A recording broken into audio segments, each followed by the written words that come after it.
पंडित जवाहरलाल नेहरू इस देश के लिए जिए और देश की सेवा करते करते उन्होंने दम तोड़ा। फिर भी सुन लीजिए, मेरी एक सलाह ले लीजिए। छोटी सी सलाह है कि नेहरू जी से जितनी भी शिकायतें, जितनी भी गलतियां उन्होंने की आपके जहन से, जितनी भी गालियां देनी है, जितना भी अपमान करना है, उसकी भी एक सूची बना दीजिए। नहीं, बात पता नहीं है। 999 अपमान, 9,999 अपमान, सूची बना दीजिए और फिर हम एक समय निर्धारित करते हैं।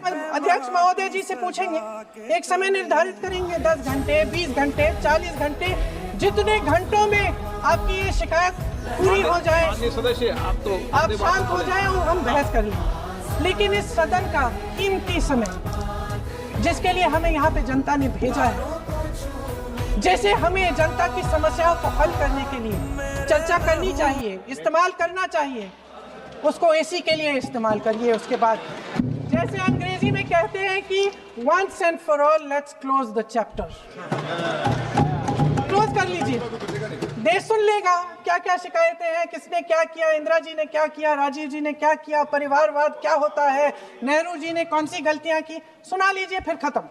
उसके बाद बेरोजगारी, महंगाई, की समस्याएं, पीएमओ में हो रहा है उसकी बातें, उसकी चर्चा, जो बैटिंग ऐप के बारे में हो रहा है पीएमओ के अंदर, बात करिए कि बेरोजगारी क्यों है, कि पेपर लीक क्यों होते हैं।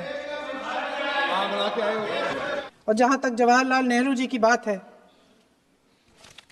जितनी देर हमारे प्रधानमंत्री, देश के प्रधानमंत्री रहे हैं, 12 साल हो गए हैं, लगभग उतने ही सालों के लिए जवाहरलाल नेहरू जी जेल में रहे। किस लिए? इस देश की आज़ादी के लिए। उसके बाद 17 साल के लिए प्रधानमंत्री रहे। आप बड़ी आलोचना करते हैं इनकी, लेकिन अगर इन्होंने इसरो नहीं बनाया होता तो आज आपका मंगलयान नहीं होता। अगर DRDO नहीं बनाया होता तो तेजस नहीं बनता। अगर IIT और IIM नहीं बनाए होते तो हम आज IT में आगे नहीं होते। अगर एम्स नहीं बनाया होता तो हम कोरोना की जब बड़ी चुनौती का सामना कैसे करते।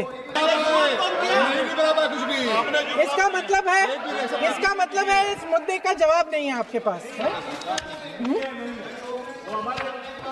अगर इन्होंने BHEL, गेल, सेल, भाखड़ा नंगल ये सब नहीं बनाया होता जो आप सब बेच रहे हैं, तो ये विकसित भारत कैसे बनता। पंडित जवाहरलाल नेहरू इस देश के लिए जिए। सुन लीजिए।